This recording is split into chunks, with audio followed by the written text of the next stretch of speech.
Vamos a estar discutiendo las bacterias gram positivas no esporuladas. Estas bacterias no son tan frecuentes. Hay dos géneros que sí yo voy a tratar de enfatizarles, pero estas no son tan frecuentes y tan importantes como el resto de los componentes que le hemos mencionado. Como siempre, tienen que saber reconocer los géneros de aquellas que no producen esporas. ¿Por qué? Porque se las pueden utilizar como unas alternativas dentro de la lista de las bacterias. Muchas veces en las preguntas del STEP le ponen 10 agentes etiológicos, 5 o 7 agentes etiológicos, y usted tiene que saberlos diferenciar. Además de eso, los factores de virulencia, eso está garantizado que esos factores de virulencia se lo tienen que saber al derecho y al izquierdo. Tienen que saber las características distintivas de cada bacteria, de cada grupo de bacterias. ¿Ok? Las técnicas de laboratorio y algo de la patogénesis en forma general, pero no en detalle. Fíjense que las que vamos a estar discutiendo son Listeria y Corynebacterium. Vamos a añadir otra bacteria adicional. Estos son el grupo de bacterias que no producen esporas, a diferencia de las que hemos mencionado anteriormente que sí producían esporas. Así que hemos descubierto prácticamente todo ese algoritmo de la mayor parte de las bacterias gram positivas. Como bien dice el título, estas bacterias no producen esporas, son también oportunistas, al igual que otras que le hemos mencionado, y se caracterizan y se diferencian debido a que microscópicamente el género de Listeria y de Erysipelotrix tienen una morfología similar. Por esa razón es que ustedes van a ver que les menciona Erysipelotrix. Erysipelotrix es una infección zoonótica, es de los animales, pero tiene muchas similaridades con Listeria y se pueden confundir si le pusieran un ejemplo o una foto. A diferencia de las Corynebacterias, que tienen una forma totalmente irregular. Así que microscópicamente estos tres géneros se pueden diferenciar. Vamos a ver primero a Listeria monocytogenes. Listeria monocytogenes jóvenes tiene una característica súper peculiar. En los casos del STEP y en el subject, imposible que usted tenga una pregunta más relacionada a Listeria. ¿Por qué razón? Y es la siguiente. Esta bacteria es capaz de crecer a una rama, tiempo o diferentes tipos de temperatura de forma amplia. Fíjense en que ella puede crecer desde 1 grado centígrado hasta 45 grados centígrados. ¿Qué quiere decir esto, jóvenes? Esta bacteria es capaz de crecer en la nevera. Esta bacteria puede causar un envenenamiento alimenticio. Y usted, por más que si tiene la nevera funcionando bien y aunque no la tenga, muchas veces esta bacteria es capaz de crecer y contaminar los alimentos. Además de eso, ella tiene otra característica bien peculiar y es que ella a temperatura ambiente, fíjense que es la primera vez que yo les menciono esto, a temperatura ambiente ella es mótil. Y tiene y exhibe unos movimientos, fíjense que aquí vemos, ella es de las pocas que exhiben un movimiento de tumbling. ¿Se acuerdan lo que cuando hablamos de los flagelos? Que ellas son capaces de brincar, o sea, ellas no van en dirección counterclockwise y clockwise, sino que ellas tienen un movimiento tumbling principalmente. Así que se pueden, fíjense, aquí tienen la bacteria con los flagelos. Y ella es gram positiva. Patogénesis. Jóvenes, importante.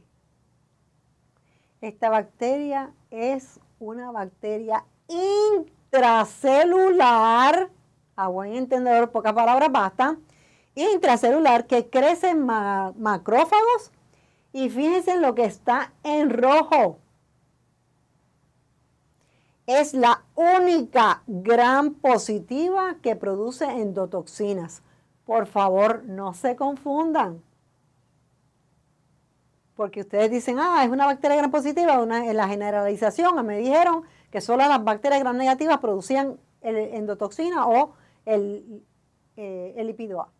¿No? Aquí tiene un ejemplo, la listeria es la excepción a esto que le acabo de mencionar. Además de eso, ella es capaz de producir exotoxina, conocida como listeriolicina O, y que tiene o presenta dos enzimas diferentes en su mecanismo de patogenicidad. Además de eso, ella no solamente tiene endotoxina, exotoxina, ella va a producir una proteína que se conoce como lactina A, y después vamos a ver qué importancia tienen estas proteínas dentro de la patogenicidad en el ciclo y en la forma en que afectan la bacteria. Ella se puede replicar en macrófagos y obviamente pues evita la inmunidad mediada por anticuerpos. Así que ese slide, jóvenes, importante. Patogenicidad. Fíjense que entramos, aquí tienen dos vistas distintas, aquellos que no la puedan, ¿verdad?, entender, tienen ambas de ellas. Tenemos Listeria monocytogenes. Ella se pega, usualmente usa listeriosina para pegarse, y entonces va a formar un fagolisosoma. Acuérdense que es como una vacuola. Ese fagolisosoma, posteriormente hay lisis de ese fagolisosoma, y entonces la proteína de lactina A se activa, va a producir este tipo de estructura, como ustedes pueden ver, y va a pasar de una célula infectada a otra célula infectada. Esta otra célula infectada, ella entra, se forma el fagolisosoma y continúa nuevamente su ciclo. Así que ustedes lo pueden ver ahí, como aquí ustedes pueden ver, claro, ellas pueden pasar de una célula a otra y a migrar, y otras muchas veces forman otro tipo de estructuras en su forma de patogenicidad. Esto es bien importante porque, jóvenes, muchas veces en los subjects principalmente, deben de conocer qué bacterias crecen o producen fagosomas o fagolisosomas, que yo les expliqué ya lo que era un fago y un lisosoma, especialmente una vacuola. Así que tenemos que tener claro esto. Ese es el ciclo de patogenicidad. Ella, como ya vimos, crece a altas temperaturas, y aquellas cepas que son virulentas van a adherirse y a invadir mediante por la internalina. Esa internalina fue lo que permitió que ella se pegara a la célula, penetrara, se formara entonces el fagolisosoma. Además de eso, ella es capaz de producir hemolicinas y listeriolicina, que se puede conocer como LLO, listeriolicina O. También la proteína que ya les mencioné.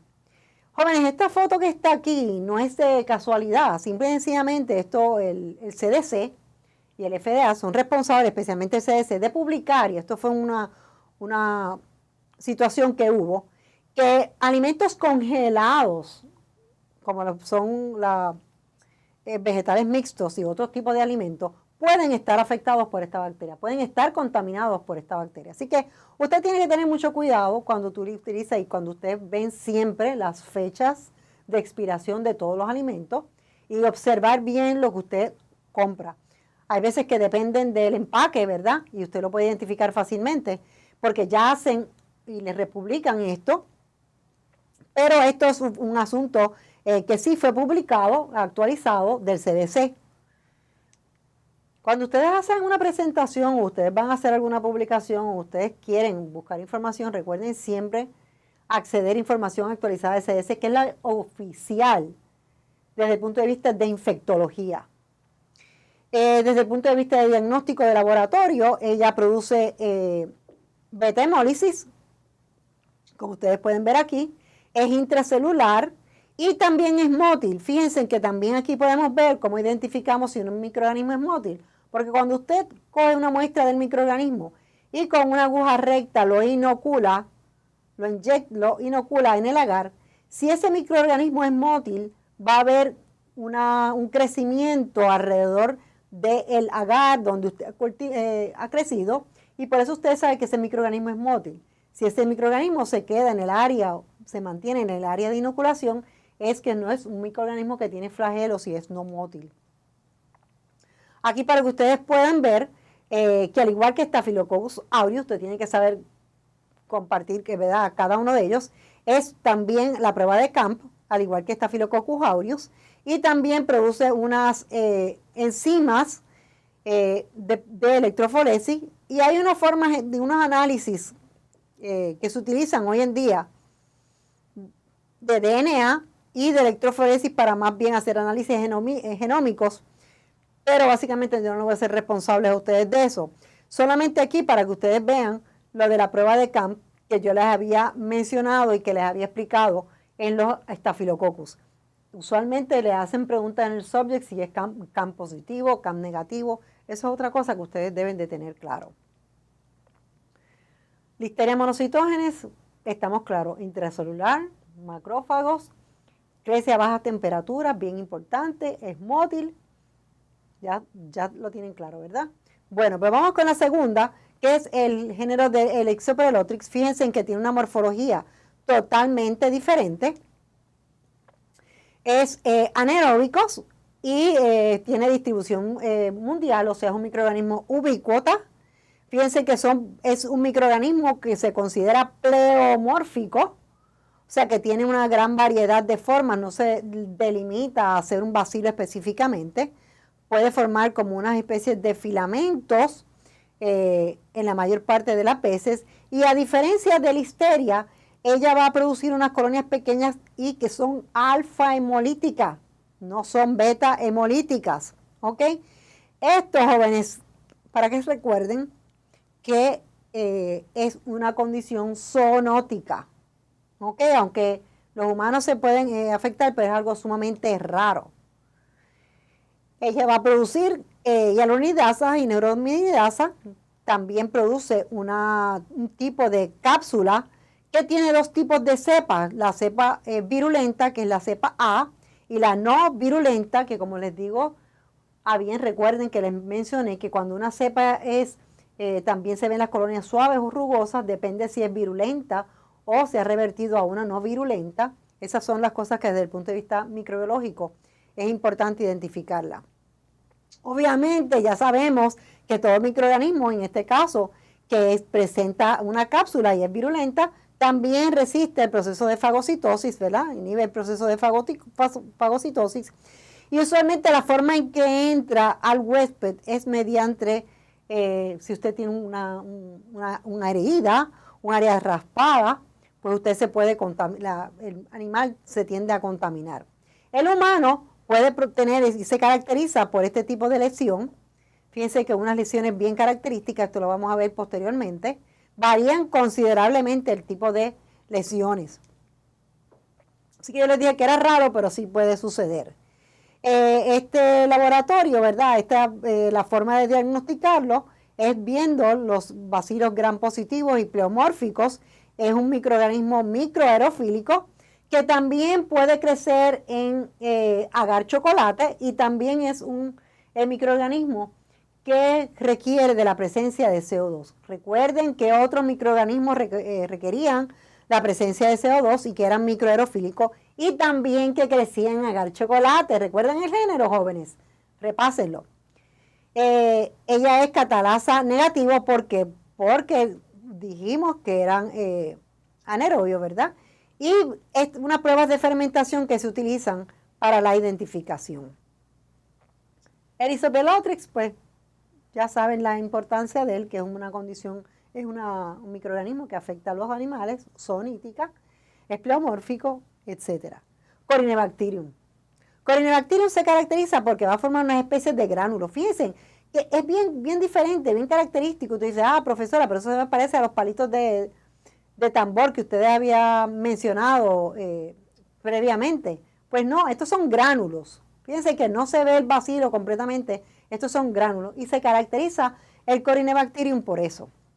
Es un gran positivo aeróbico, y además de eso es ácido no resistente, y dentro de lo más importante y lo diferencia del resto de las bacterias que hemos mencionado hasta ahora, es que ellos crecen en dos medios de cultivo diferentes. Jamás ni nunca no les había mencionado eso.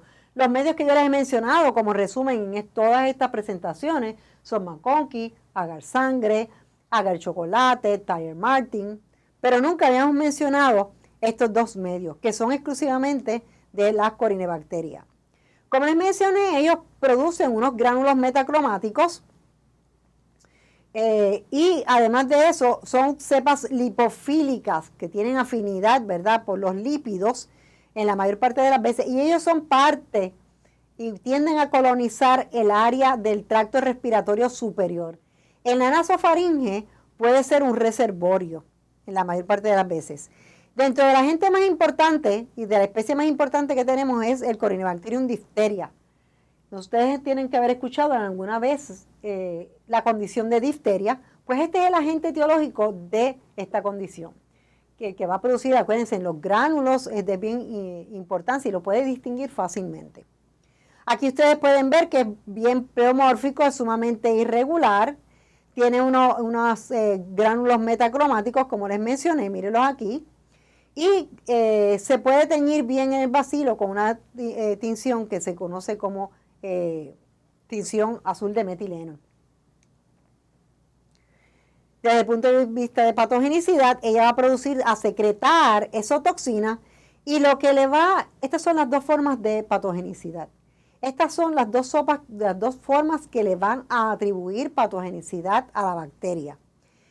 En el caso de, tiene un código, un gen, que es el gen TOX, exotoxina TOX, ¿verdad?, que es el que va a identificarlo y es una de las formas de codificar esa exotoxina.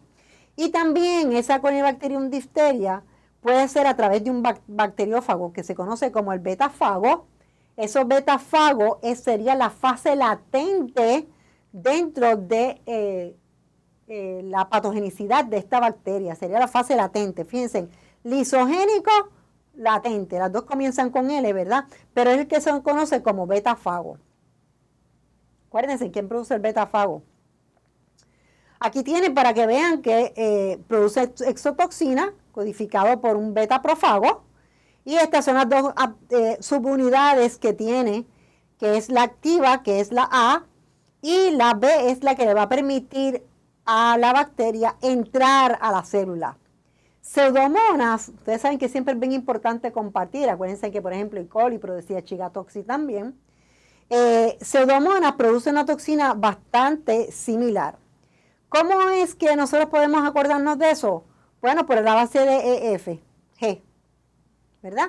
Tenemos betaprofago, la C de Corynebacterium, la D de difteria, producen un elongation factor 2 y tiene presencia de gránulos. Aquí puede entonces ver y recordarse de la ABCD, E, F y G. Usualmente, como les dije, crece y aparece en las, coloniza las membranas mucosas y también produce, o dentro de los factores de virulencia, produce una proteasa que es la que va a inhibir la inmunoglobulina A secretora, que ustedes muy bien saben ya cuál es la función de esa inmunoglobulina A secretora. Al inhibir esa inmunoglobulina A secretora, pues ya ustedes saben que esto es bien importante para la patogenizar de la bacteria. Ella produce, dentro de las características de la toxina, ella produce esa toxina es un polipéptido termolábil, ¿verdad? Y como les dije, tiene estos dos fragmentos. Esto es para que tengan bien claro lo que les mencioné previamente. Esa toxina es capaz de destruir el tejido epitelial y la superficie, y eso va a activar una respuesta inflamatoria. Por eso es que muchas veces esta toxina es altamente potente, jóvenes. Otra de las cosas que puede ocurrir es que ocurra lo que se conoce como una pseudomembrana. Las pseudomembranas, ya cuando las vayamos a discutir en el sistema respiratorio, van a ver que los virus, hay muchos virus, no se dice viruses, jóvenes. Eso es un error. Siempre, singular o plural es virus. Vamos a hablar en términos correctos. Hay también otros virus que son capaces de otras bacterias capaces de producir pseudomembranas, como ustedes pueden ver aquí, y son unas membranas que se producen en el área bucal. Además de la pseudomembrana, fíjense que cuando vemos en el sistema de piel, musculoesqueletal, miren qué tipo de lesiones produce la difteria. Estas son lesiones en la piel en las piernas, son lesiones bien características y las vamos a estar describiendo. La piel, jóvenes, en la piel es donde usted puede ver e identificar todo. Las manifestaciones, cómo se siente una persona, cómo está, si está deshidratada, si está saludable, todo es a través de la piel. Usted puede conocer muchas cosas si su paciente no le informa. Desde el diagnóstico de laboratorio, aquí tenemos lo que le había mencionado anteriormente, que los gránulos metacromáticos se pueden ver con una tinción que se conoce como azul de metileno. Jóvenes, a buen entendedor, pocas palabras bastan. Y hay dos medios de cultivo, que fue lo que les mencioné también, que está el agar de telurito, que va a producir unas colonias color grisácea a negras, porque lo que hace es que degrada la cisteína y da un crecimiento bien peculiar. Además de eso, el medio de Loeffers es un medio que va a resaltar los gránulos metacromáticos de la bacteria, la producción, o sea, los activa, hace que la bacteria produzca, y cuando crece en este medio, produce más gránulos metacromáticos. Así que cuando les mencionen especialmente el medio del Loeffler, se lo pueden mencionar, ¿ok? Especialmente en el subject. Hay otras pruebas que se conocen como el método de ELEC, que es para detectar tanto la producción de exotoxinas como las antitoxinas, para detectar la toxina desde el punto de vista del TOX, ¿verdad? Se hace a través de PCR, también se puede hacer ELISA, y también se pueden hacer unas tirillas de una prueba inmunocromática. Usualmente, vuelvo y repito, a través de la prueba de PCR es como se tiende usualmente a identificar. Pero si usted quiere saber un poquito más específico del tipo de toxina, pruebas de neutralización de estas toxinas, de antitoxina, usted tiene que entonces realizar este tipo de prueba. Desde el punto de vista de inmunidad, hay inmunidad adquirida a través de neutralización de anticuerpos, o sea, conocedor de las antitoxinas. Jóvenes, vacunas, toxinas, toxoides, se lo garantizo, siempre viene. Tienen que saberlo, ¿ok? Obviamente también produce inmunidad pasiva en el feto, y el 5% de las personas son portadores de Corynebacterium difteria, dijimos que en el área de la nasofaringe. Propionibacterium. El Propionibacterium va a producir, es un anaeróbico, aerotolerante, y usualmente tiende a fermentar carbohidratos. Jóvenes, este que está aquí, estas especies de Propionibacterium, el Propionibacterium acnes, lo dice la misma palabra, ese es agente responsable, el anaerobio responsable de los barros de las espinillas. Muchos jóvenes, muchas personas, si a usted le gusta la dermatología, por ejemplo, pues y a sus pacientes, muchas veces cuando nosotros nos vemos una espinilla, nos vemos algo, empezamos a apretar y apretar para sacarnos todo, y lo que hacemos es estimular es que este microorganismo siga invadiendo otras áreas del cuerpo, de la cara, ¿verdad? Y también es un microorganismo que puede afectar las líneas intravasculares y también algunas prótesis que se utilizan. Así que del acnes y la especie de Propionicus, el más común es el Propionibacterium acnes. Recuerden que es un microorganismo anaeróbico. Eso es todo con Propionibacterium. Lactobacillus, jóvenes, brutal. Es un estricto anaeróbico y es parte de la flora normal de la boca y del estómago. Usualmente el Lactobacillus se puede aislar como contaminante en la orina. Fíjense que este es un microorganismo bien interesante, es un anaeróbico, un bacilo, es sumamente fino, bien finito. Miren, si usted coge un palillo de diente, por ejemplo, y usted quiere que le dé curiosidad, si usted coge por el área interdental, usted toma muestra de las áreas interdentales, cerca de la encía, etcétera, y usted le hace una tinción de Gram, usted va a ver este tipo, ¿verdad? Una serie de epitelial, y usted va a ver aquí los lactobacillus. Son tremendos, los lactobacillus son bien fáciles de identificar en la área bucal. Es un microorganismo que, como les dije anteriormente, va a producir unos bacilos bien alargados y también es importante porque son parte de la flora normal de el área vaginal principalmente. Esta bacteria tiene y por eso es que es bien importante, porque ella juega un papel importante como defensa en las infecciones del tracto urinario, porque produce ácido láctico. Esta bacteria se usa en los yogurt, ¿verdad? Ustedes han visto que mucha gente que los probióticos, que hay que comer yogur, es bien importante eso. ¿Por qué? Porque para mantener una flora saludable intestinal, esa es la función del yogur. No es que coman yogur por comer yogur, especialmente los yogur griegos, ¿verdad? Los Greek yogurts. Y miren, aquí está, este slide me encanta porque es algo práctico, es una perlita del saber. Y muchas veces en los casos o en las presentaciones que le dan se le mencionan por qué esta paciente ingirió este tipo de alimento y pasó, etcétera, etcétera. Porque hoy en día la nutrición clínica es bien importante en muchas condiciones. Fíjense en que el yogur que tiene lactobacillus, otra de las especies de lactobacillus acidophilus, este lactobacillus acidophilus tiene varias propiedades, tiene propiedades genómicas, también de biosíntesis, pero las propiedades más importantes son las propiedades probióticas que tienen.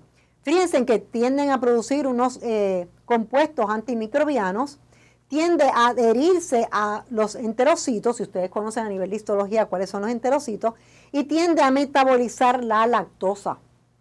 Usualmente lo más nutritivo es comer yogur y añadirle frutas, no solamente eso, ¿verdad? Y aquí está lo de la producción de ácido láctico que les mencioné.